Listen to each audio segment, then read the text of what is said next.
Inside every retailer's revenue report is a line item that's silently draining billions from the bottom line.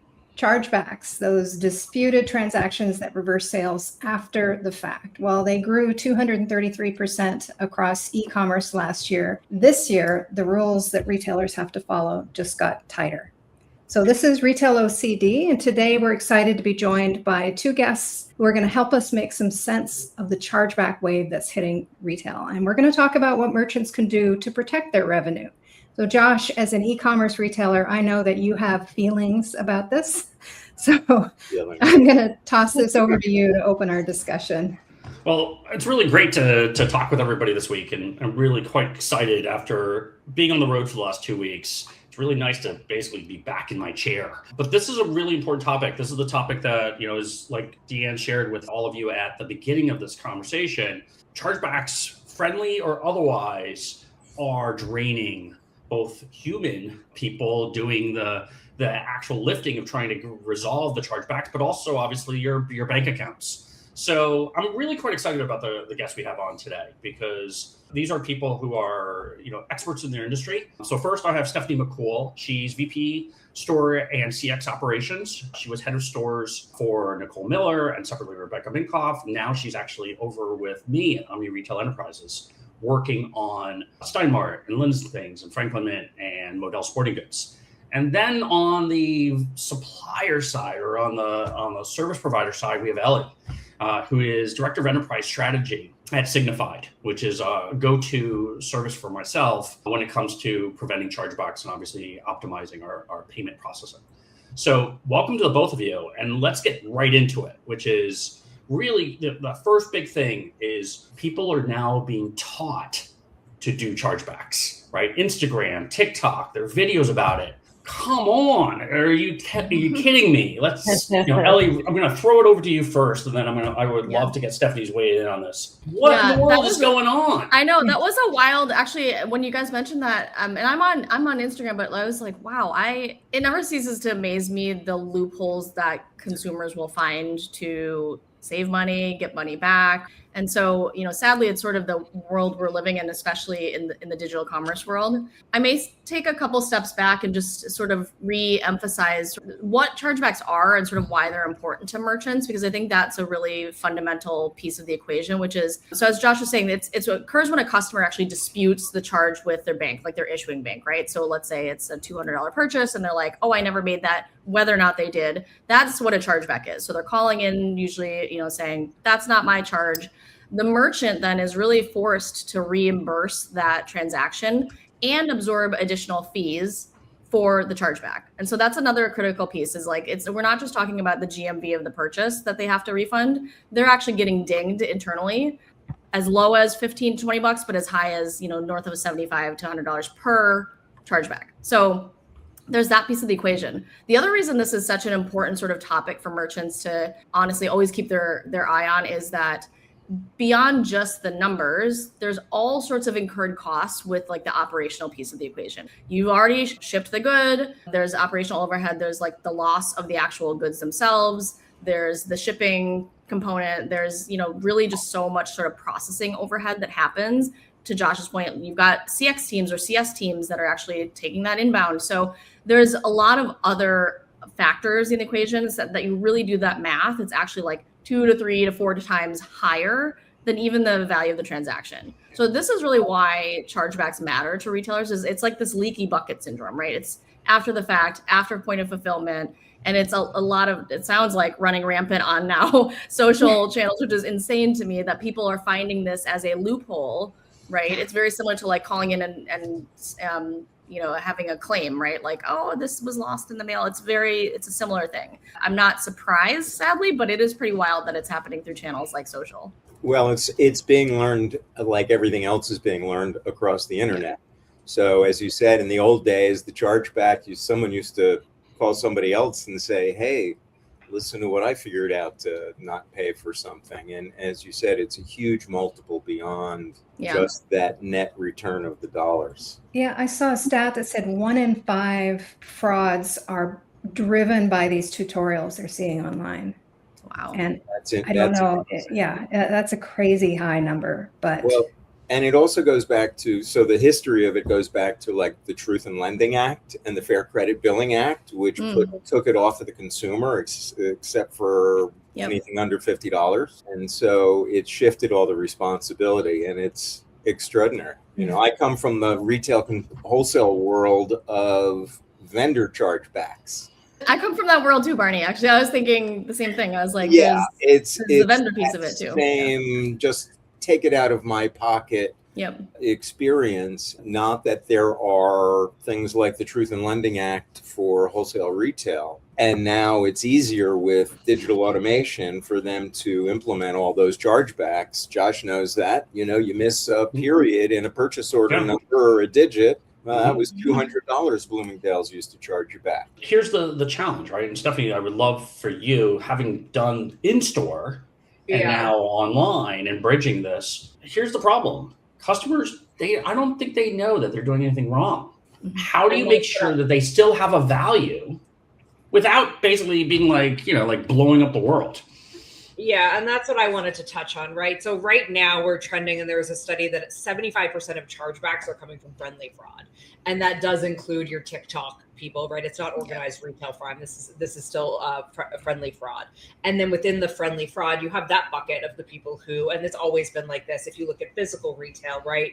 People would switch out the tickets, right? They'd take a banana barcode and put it on a TV. So then you move that to the digital. And then the other side of that are, you know, what we look at as well-meaning customers. And I think whether you're in physical retail or on e-commerce, you know, historically, we've all been taught that customer service is the deterrent, right? If you create a great experience, if you're high touch and high aware and all of these things, you're going to prevent most first-party behaviors. But what we're seeing is a growing category of disputes that aren't necessarily driven by service failures. It's not a delayed shipment. It's not, you know, a misunderstood return policy. Customers are using it as a post-purchase reversal mechanism. Oh, you know, and we just faced this situation. I used the wrong payment at checkout. This is easier than going through the return process. So let me file a chargeback, right? And that's what we're starting to see, where high touch customer service isn't cutting it anymore. And the biggest thing out of that is when you say the word fraud out loud, these customers don't think they're committing fraud. Right. They think, okay, I'm getting my money back. The merchant's going to pay me, and then I'll repurchase. So it is an educational period as well, because they do not see themselves as doing something that is technically illegal. Yeah. And I think to add on to that, Stephanie, so at Signified, what we do, and I think we do this best in the market really, is that sort of decoupling of what's truly fraud and what's abuse or non-fraud or friendly fraud, whatever you want to call it. It's effectively everything that's not sort of associated with like a professional fraud ring or like a fraud attack, right? And oftentimes, to your point, consumers don't feel like they're being illegal because they're like, I'm one person, I'm a consumer, I'm going to maybe buy again. This is just something I need to do because maybe I just want that money back. And we saw also a similar pattern. And, you know, I will say this has been accelerated over the last 5-6 years, kind of post-COVID, of course, because everything went online and the e-commerce business just sort of boomed. And so with it comes more of this behavior. But we saw a similar sort of pattern with returns, right? Where the abusive returns, obviously there's fraudulent returns, but there was abusive ones where people were like, maybe I'll just buy 5 of this thing and then I'll return 4. And that's not bad. I'm still keeping 1. And so it's really that policy abuse and that kind of that business policy and that kind of return policy or like chargeback policy abuse that we're seeing a lot of as well on our side. And you're right. I think if you were to poll these customers, they probably wouldn't think that it was that big of a deal. But in aggregate, it's such a huge like lag and drain on retailers, you know, operational resources. Obviously, there's the cost, all of that stuff. So it's a real tangible problem, just like a lot of these other sort of post-purchase challenges are right now. But here's the bigger question, right? Like, so it is a drain, right, for every business to have to pay Signified or pay the fraud, right? And obviously you have a customer service thing. I guess the bigger question in my mind is you get people who will be like, oh, I could do it once. Oh my gosh, I did it. I can do it again. And then do they go from friendly to not so friendly? And then I look at it from a customer service standpoint. That gets out, right? And all of a sudden people will complain, oh, they're so mean, they took me a thing, look at how bad they are, they're really just money grubbing. So all of a sudden, what is, like a unique one-off play, if you don't treat them with almost not kid gloves, but adult gloves, they start doing it more and more often because they know that you're susceptible, and they blow up on you. Like it turns something that's hopefully, for lack of a better word, it's just, a one-off into a chronic problem. How do you deal with that, Stephanie? You just basically aren't like encouraging this to occur. And Josh and I talk about this a lot, operational rigor and consistency. We don't like to set precedent, whether it's, providing a refund out of policy or what have you. There are always going to be edge cases, but that's not what we're talking about here, right? Operational rigor, consistency in your processes for escalation or decision-making, right? Your decision trees. When do you make that one-off courtesy? Clear communication. This is a one-time courtesy. And then again, back to the operational rigor, tagging the account on Shopify, tagging the account in your e-commerce platform or your CX platform, right? So it is visible internally, it's visible externally in the communication, and you're not straying. You have a clear process, a clear pathway, very few exceptions. And I don't, and then you do walk that line, right? Because we don't want to make the good actors pay for the bad actors, right? So there are always going to be, but by and large, you have to be transparent and you have to be on point and you have to be consistent. Well, it's funny because Josh has put it in terms of minnows and whales too, right? Yeah. All those death by 1,000 cuts or 1,000 minnows that are taking, to Ellie's point, your resources and your cash. You should be spending it on the whales. And I know of some brands that have, and maybe a higher headcount or whatever your bandwidth looks like, that have a dedicated fraud person who works on the CX team and they monitor it. Now, not every brand can do that. It could also be a full-time person that, spends 10 hours a week doing that. But that is their role of catching, preventing, flagging, tagging, and escalating up as necessary. Well, you think of about the brick and mortar experience, and it's, you go back to shoplifting and shortage, and where is it happening? And is there somebody internally that's contributing to your level of fraud that's a bad actor? I worked for Banana Republic, which is very tight on organized retail crime for years. And there was an LP person based in every single store. They had their own office. We were all taught, I was 16 years old, right? We were all taught to look at the pockets of things, look at the behaviors, how to reduce the likelihood of it. We had shrink goals as independent stores, right? I remember it always being under 2%, under 2%, under 2%. So that's so incredibly hard because it's just such a balancing act. A study I did a couple of years ago shows almost 65% of customers will stop shopping with a brand entirely if they feel too much like they're being policed or too much fraud friction. Much friction. Yeah. Jinx. So that line between protecting yourself and serving the customer is just like walking on eggshells. Well, the catchphrase we would say is if you see someone put a blouse in their handbag, you say, allow me to start a fitting room for you and that beautiful blue blouse. That will and that's what you would do. I think this is where we all want customer happiness, right? I think that's not unusual across pretty much any channel, regardless if it's retail, consumer, it's, all the way up to oil and gas. You want your customer to be happy. Of course you do. Where's the line? Right? Like you don't want to be the bad cop. Nobody wants to be the bad cop, right? But you see these videos that are posted online of people just going in and organized theft, stealing all these Louis Vuitton handbags. We're the ones paying for it, right? We are the ones ultimately paying for it. Where's the line? Like, how do you make sure, it's a challenge. We're relaunching these businesses, but even in businesses that are mature, there's still a line that you can, you may think you're trying to protect the business, but you cross it.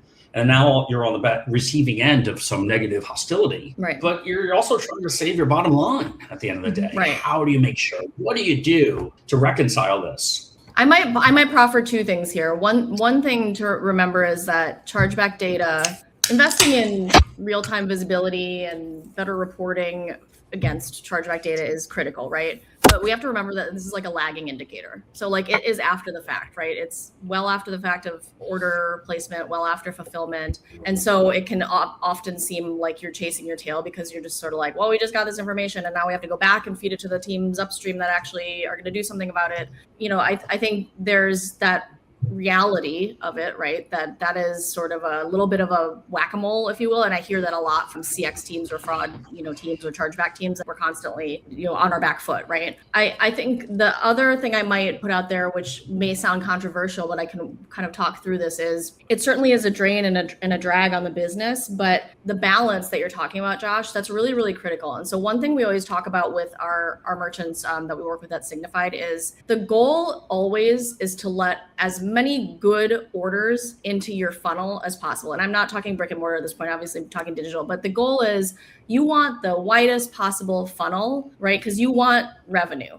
And so part of our job is setting merchants up for success to approve more good orders, while obviously keeping out the very obvious fraud and the obvious sort of abusive, the friendly fraud folks and all of that. But it is certainly a balance. And what we've seen often is merchants will come to us and say, we've got a really low chargeback rate. It's 0.00 nothing, right? But they are approving so few orders that the bucket of orders that they don't approve is just huge. They're really leaving money on the table. When you sort of flip that script with merchants, a light bulb goes off and they're like, oh, and it's not to say that you should let everybody in. Of course not. But at Signified, and especially because we are a data-driven company, we operate on a network level sort of data platform. We want some level of chargebacks, not because we want it to ruin your business, but because we want that feedback loop, right? Like, it's proof of concept that your thing is working. Exactly. And what helps is, of course, a liability shift. And that is something that, in our space, we would offer a merchant to say, we've got you covered, we indemnify you for this. But even if we take that on, that liability, we, as sort of your outsourced partner, and again, I know like there's businesses of all sizes, so not everybody can do this, but we would effectively be an extension of your teams, right? And because we would manage that piece of the equation now, we would take on a certain level of chargeback so we can learn. And so our machines can constantly keep learning and find the patterns. So to your point, Stephanie, like one-offs, fine, but like in aggregate, we need to understand those patterns, because it's different than the fraud rings, right? Like the friendly fraud and the abusive patterns are going to be very different than a professional fraud ring that's hosting like a huge attack across the world.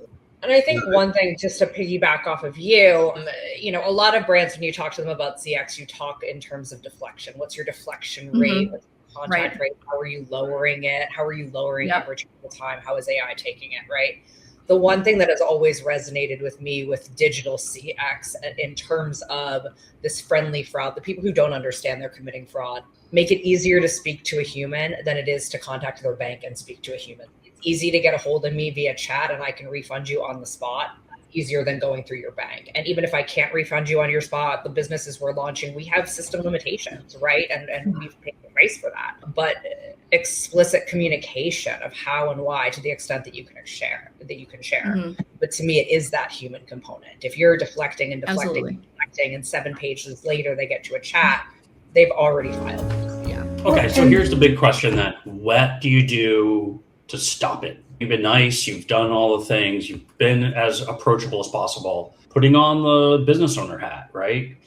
I can't spend too much money on this, and we've got other things to do. Let's talk about being heavy-handed. When do you do it? When should you basically be like, no, right? Not in under my watch type of thing. When do you actually go, okay, enough's enough, right? Like, we have to address this. Ellie, when would you recommend you start to actually get proactive versus reactive? I mean, I would say yesterday, honestly.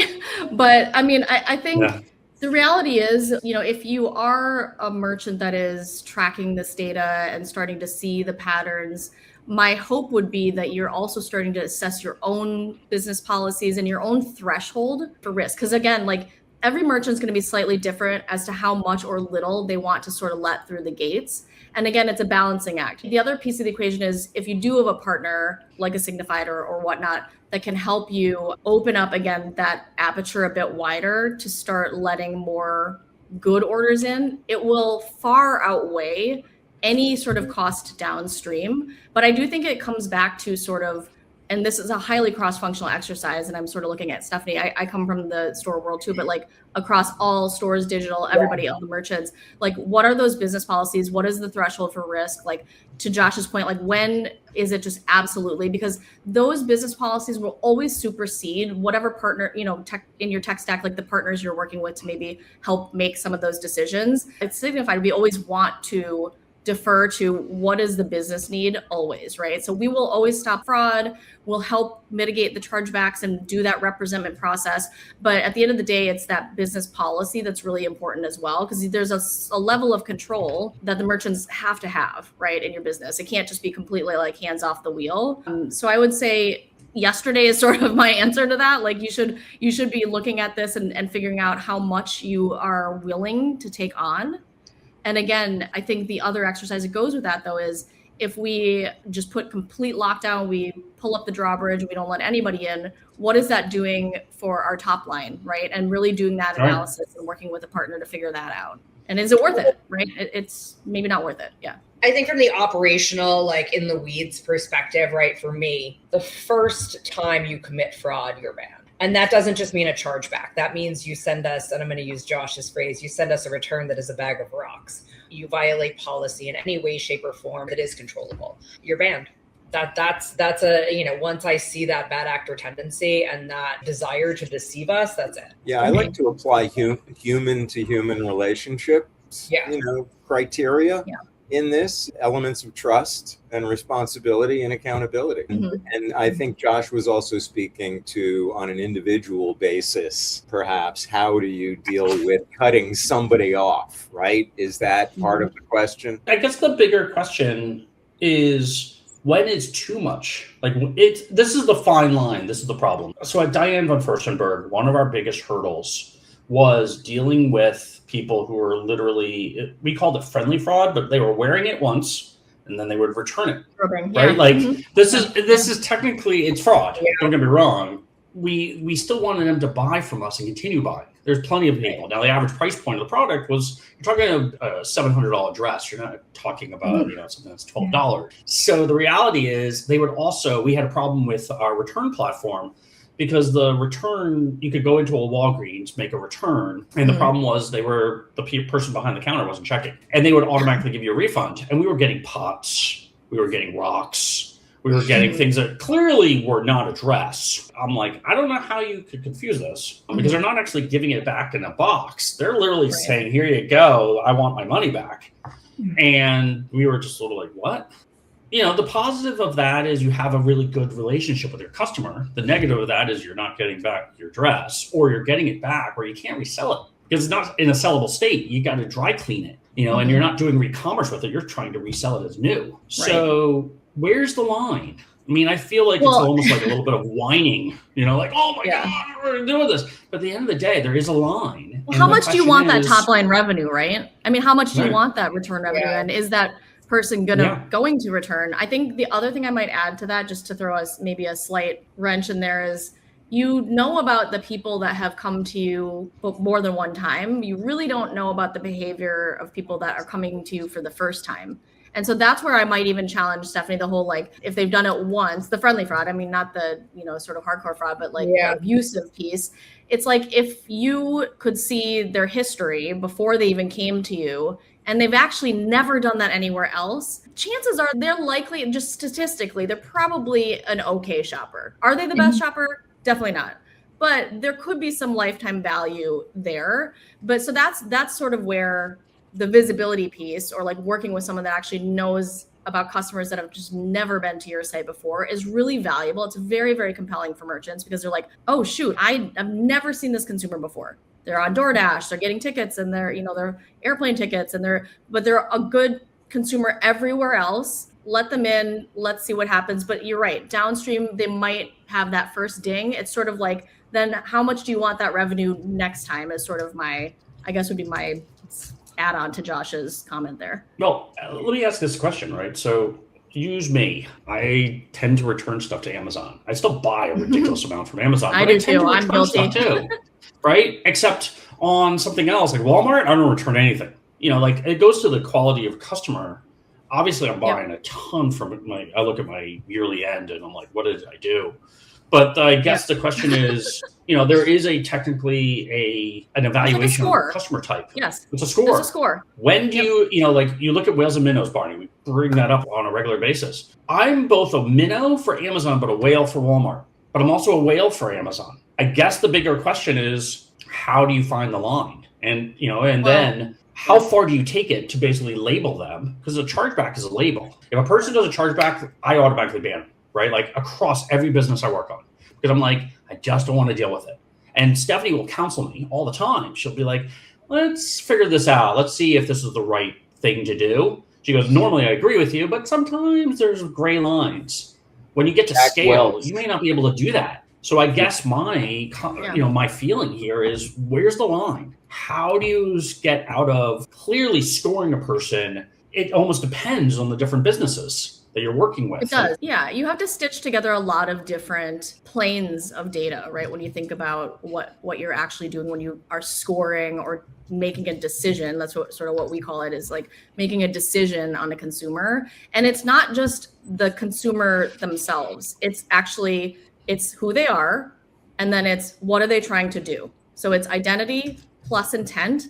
And that is sort of the fabric of what drives a decision on whether or not, and again, I'm coming from the Signified lens, of course, but if you're working with a Signified type partner, that's really what drives that decision making on our side. But it's very multifaceted. It is not like this linear decision of Josh did this here, so then we should do this. It's sort of everything over a certain time period. The other thing is frequency, right? It's like maybe he did that, but it was like 8 months ago and hasn't done it since. When you think about weighting, like giving a weighted score. But I think it's really important to understand that it's not just, it's the behavioral piece along with just who that person is. The behavioral piece, I would argue, is even more critical. Are they switching phones, and are their IP addresses really weird? Are they shipping to like strange addresses like every month? And yes, that is somebody that is intentionally, trying to find ways to defraud and, to abuse merchants. If they've done it once and they're like, they have a clean history, chances are they probably are, but you've got to have that intent data as well. It really can't just be purely like customer data. One thing we do is we will reach out to every customer who files a chargeback. Now, again, at scale, I don't know how realistic this is, but we do try to grab that qualitative intent data through that lens of, you were actively speaking to me, you had a resolution and you still chose to file a chargeback. Yeah. You're banned, right? On the other side, I'm a team of one. And realistically, if I said I was timely in every single response, I would be lying to you. We're also dealing with external vendors who aren't timely in their responses. So if someone's not hearing back, right, if we're setting the stage for them to think that they had no other option, that's where those edge cases come in. Yeah. So when I say one and done, I'm really talking about like the 80% of the people. Right. But we do make that effort to reach out. I've called people, and again, this is granular and in the weeds, but it does make a difference. I think it's not a one-sided solution either. Addressing it from the convenience of returns side. I think one of the reasons why Amazon gets so many returns is because it's so easy and you don't have to look at a person in the eye. You can drop it in a kiosk, you can stick it in a locker. And with Walmart, it's a little bit more difficult to make a return. You have to go to a little bit more effort. So right. And that's a business decision. That's a business decision on Walmart. And then adding a human into the equation further reduces the amount of return fraud. You have to look somebody in the eye. They have the ability to perhaps inspect the product. Target probably gets a little bit fewer fraud problems than even Walmart. And so it's just creating those friction points. You'll reduce the friendly fraud. If you want to commit fraud, I'm sure you'll find a way for the people who are determined, but you will eliminate the people who they just do it because they can get away with it. Well, I might add one more, maybe I'll go down a slight rabbit hole here to sort of elaborate on that, Deanne, is that one thing that I've been really excited about in the market and sort of talking to a lot of folks about too is, and this really is very squarely in sort of the post-purchase space in general, but the idea that upstream, we've done a lot of work, we meaning merchants and folks in the industry have done a lot of work over the last 5-6 years on personalizing that purchase experience, right? So the discovery, the purchase, merchants are really good at it now, fine-tuning sort of like what they think you'll like, the recommendations, dynamic, kind of segmentation, all of that great stuff.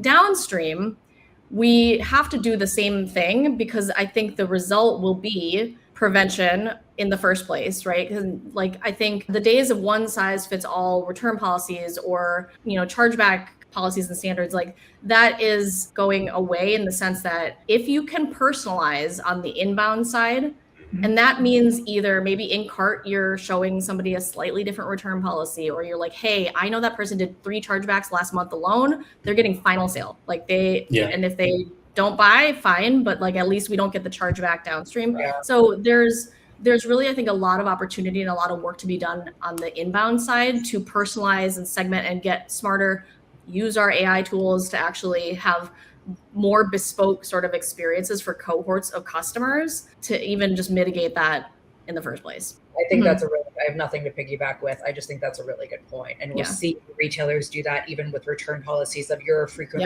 bracketer. This is now final sale. Yep, exactly. And to be able to deliver that custom message that aligns with modifying their behavior so that it doesn't cost you downstream, as you said, is really powerful. So I have a question. Everybody's talking about AI. Everybody's using AI, piggybacking on it, of course. Banks are, I understand, reviewing disputes more and more through automated AI screening now. And they're deciding a lot of chargeback cases before a human even looks at them. And so if the evidence isn't clean, if it's not well organized, it may just get rejected instantly. And so that's going to kind of change the dynamic a little bit. Are retailers even built for that kind of scenario? Is that going to have to change how retailers organize their data? Yes, I think that you need to, the accuracy and the consistency and the volume of data that you keep written, logged, listened in on is key. There are tools that I'm reading about out there now that can prepare it for you as an AI in preparation. But I also think, you know, this is cross-functional, right? Working with your legal team, working with your finance team, working with your ops team, and developing a template of how every dispute to a chargeback is submitted. I have a deck that I work on that Josh has seen, right? That we look at together, like what are we including? Finance, legal, full team of what gives us the best chance to get our case heard. But there's the opposite side of that. If you think about it, this becomes all consuming. And the AI component of this actually can work to the disadvantage of a business. As much as it's working for the advantage, PayPal is notorious for this. You get a chargeback on PayPal, you're losing it no matter what. Like it's pretty much guaranteed you will lose because PayPal basically says the customer's right. Whether the customer's right or wrong, they don't care. They simply say the customer's right. Be damned, retailer. It's your problem. Brand, consumer, doesn't matter. Right. And I know of a number of companies who've just been like, no, we're not going to take PayPal anymore. We just can't. We're going to go out of business if we take it because we're going to lose so much. AI doesn't necessarily, discriminate. They might say, you know what, because you fall into a bucket and you're not Amazon, you're just going to lose. We've seen this type of mentality take tolls on consumer brands and manufacturers too. What's the sort of best way to deal with this, right? Like, is it to use a signified? Is it to almost use, like when you're building your email reputation, you almost use a shared IP because you're piggybacking on other people. With signified in play or any fraud detection solution, you need to kind of basically be able to piggyback on somebody else's reputation to kind of build up your profile to avoid AI basically saying you're, a black sheep because you are, without actually knowing anything. It just basically lumps you in and then you're digging yourself out even though you haven't really done anything. Yeah, we see high chargeback rates. And I don't know how detailed I can get into some of the payments piece of it, but if you are a merchant that is constantly suffering from like wildly high chargeback rates, you're probably going to get on a penalty list with like a Visa or a MasterCard or whomever, because they see you as like not a trusted merchant or like an entity, right? And those fees are huge. They're like, tens and hundreds of thousands of dollars because that's the slap on the wrist from like the Visa or the MasterCard being like, this is way out of proportion, right? So they're looking at that ratio, the ratio of chargebacks to revenue. And so that's sort of one thing, is working with a partner to bring down your chargeback rate, just that pure rate. And that's where like a Signify can come in.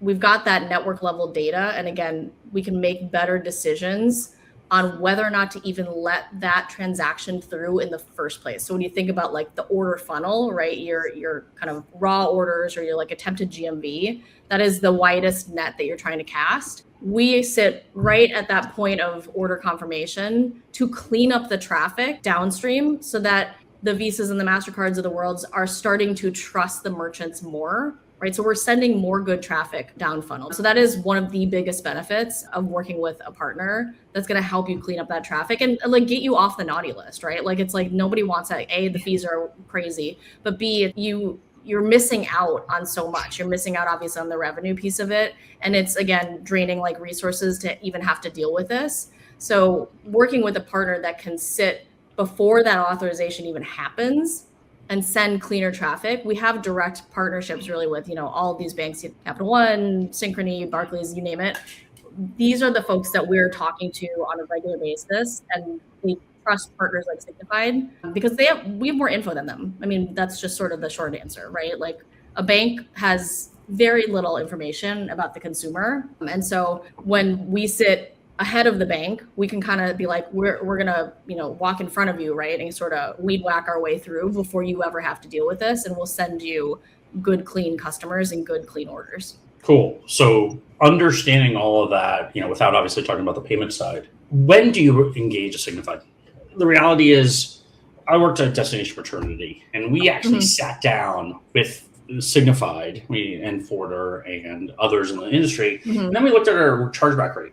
And we were like, wait a minute, it's going to cost us. At the time, it was significant how much it was going to cost us. And we were like, we have less chargeback losses than we would actually pay you on. So we just ate the losses because it made sense. Like from a business standpoint, it was so small. It was like less than 1% of all our volume at the time. Sometimes that's the fraud. case, yeah.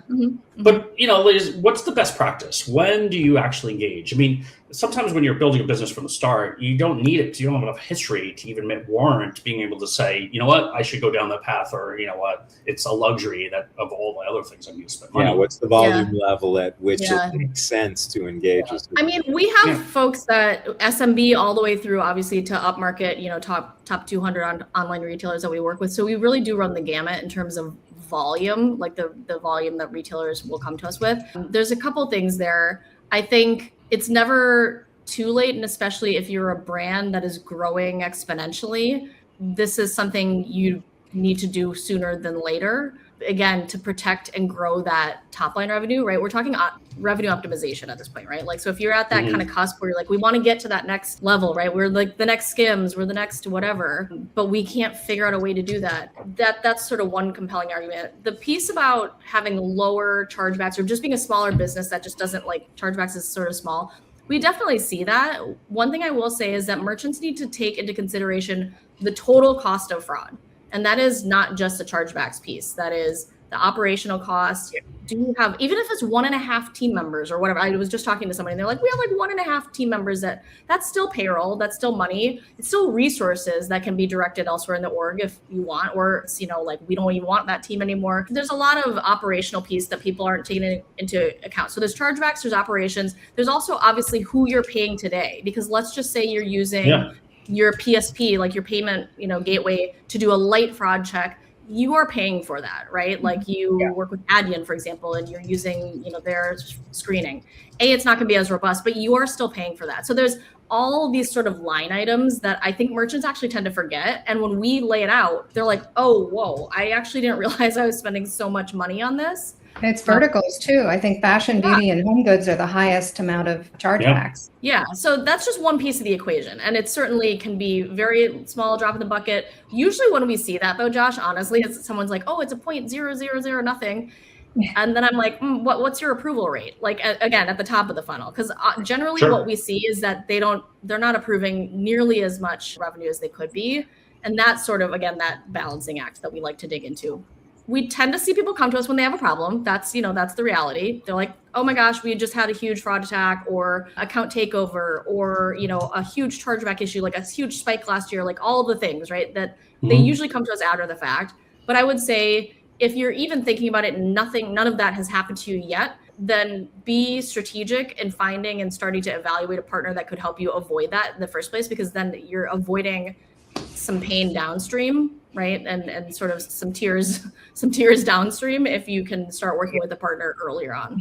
And Stephanie, this is the big question, right? Like, as a business owner, you kind of need to think about the team or the individual. That's actually the business line owner, for lack of a better word, right? Who are really the front line of this. CX, pretty much it, right? And so what do you do? As a business owner, you're like, just figure it out. Don't worry about it. Get it done. At some point, it becomes too much. And then you're like, I'm now about to lose a Stephanie because I haven't handled it, or it has created a level of tension. What's the line? And when you're looking at this, what is the line? So I always look at EX equals CX. And this is, I say that a lot. EX equals CX. So outside of chargebacks, when I'm managing a larger team, I'm very on top of their moods in and out.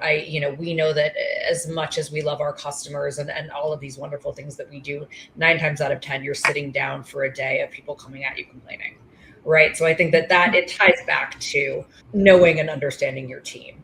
What I do individually is I put myself in the line of fire. I am very easy for you to escalate to. And I probably over-index on that. As much as I want to give autonomy to my teams, I'm like, I do not want you to have to take this, right? We had an SMS situation and I was like, if I had a team, I would take all of that, right?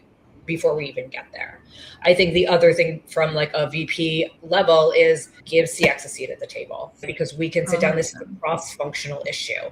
We can sit down and we can give you some of these pre-chargeback behaviors that we're starting to see. People threatening, people upset at a return policy, people, upset at a restocking fee, right? So we can communicate these things all upstream. And that doesn't mean that every complaint equals an action, right? If it's 1% of your total client base, but give that visibility. CX provides that reporting, give that visibility, give that ear, because you can solve problems before they end up back downstream as a chargeback when it's just a complaint. I love that give CX as a seat at the table, Stephanie. I've been actually saying that too for many years, because I think that CX is honestly can be a thankless role, but CX teams see and deal with so many different like facets of the business. And they have to have a seat at the table, like absolutely. From an operator's perspective, like I don't know why you wouldn't always be including your CX partners. You need to have a voice of the customer. And if you're not going to have a customer sitting on your board, you better have somebody from CX. Yeah. Well, the other thing that people don't understand too is I chose to specialize in this, right? And so many of my peers made the same decision. We were more generalist operators, right? When you're running retail stores, you are marketing all the way through to finance and ops. I chose to specialize in this, and so many of my peers did, as mentioned, but what that gives us is a different viewpoint.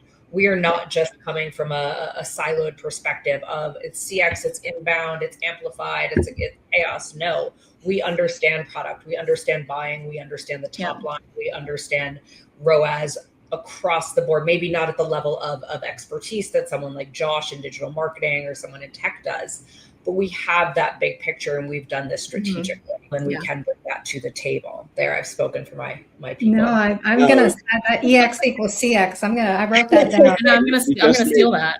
Just made me think of my doctor's appointment this morning with HCP who's hey, Barbie, no, we don't. He's an we absolutely do not cover that in this podcast. There's other podcasts. There's other places, but healthy retail is whole body retail, and CX is whole body retail. That's a good analogy. I like that though. Even though we're creeping on a do not touch topic, but Josh, give me a hard time.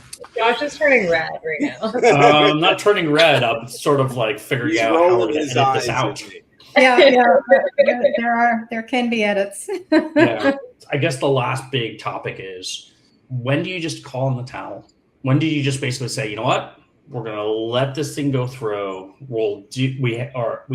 Here's the box. This is what's going to fit the box. And then the outside of the box, we're just going to kind of let it be. Ellie, from your perspective, when do you do that? I would maybe challenge that and say, like, you should never throw in the towel, but you should certainly work with partners that can help take it off your plate and not, have to think about that, on a day-to-day basis. And so, this is where working with partners that offer a guarantee model or a liability shift and really, again, representing you in that chargeback process is super valuable, right? Because again, it's taking off time, payroll, operational costs from your plate. And it's not only, you're being indemnified for that, right? So it's really not your problem anymore.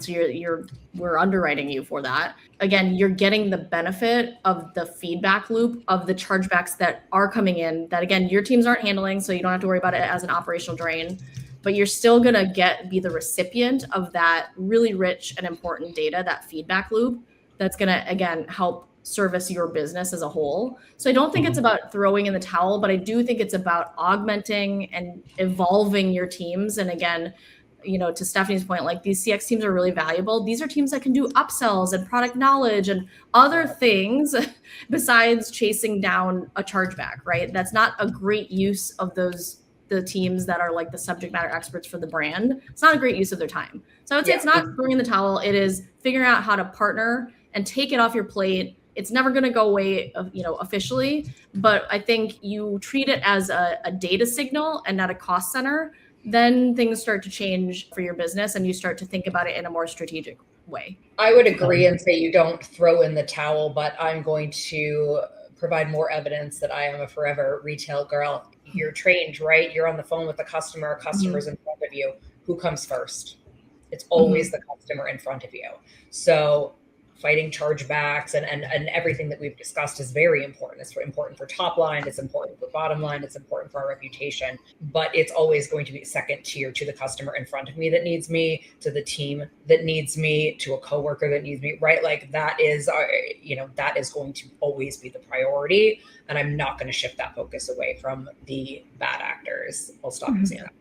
This is a topic that we're going to probably come back to. And the reality is because we have to, right? Like, it's almost like, okay, what's the trend saying? Is it economic forces? Is it like just it's cool factor? It's like, this is what teenagers need to do. Like, this is the type of stuff that we're going to come back, and I really appreciate both of your time because it's a very relevant topic. We haven't touched on this, and I'll kind of end with this, but one of the tie-ins to this that a lot of people are theorizing about is that we're in an economic downturn and people want that money back. Of course, yeah. I would. That's a great, maybe that's the part 2, Stephanie, because I can talk about that all day long. We'll certainly appreciate the time and, quite excited to revisit this topic in a couple of months. Thanks, everyone. Thank you. Thank you. Awesome.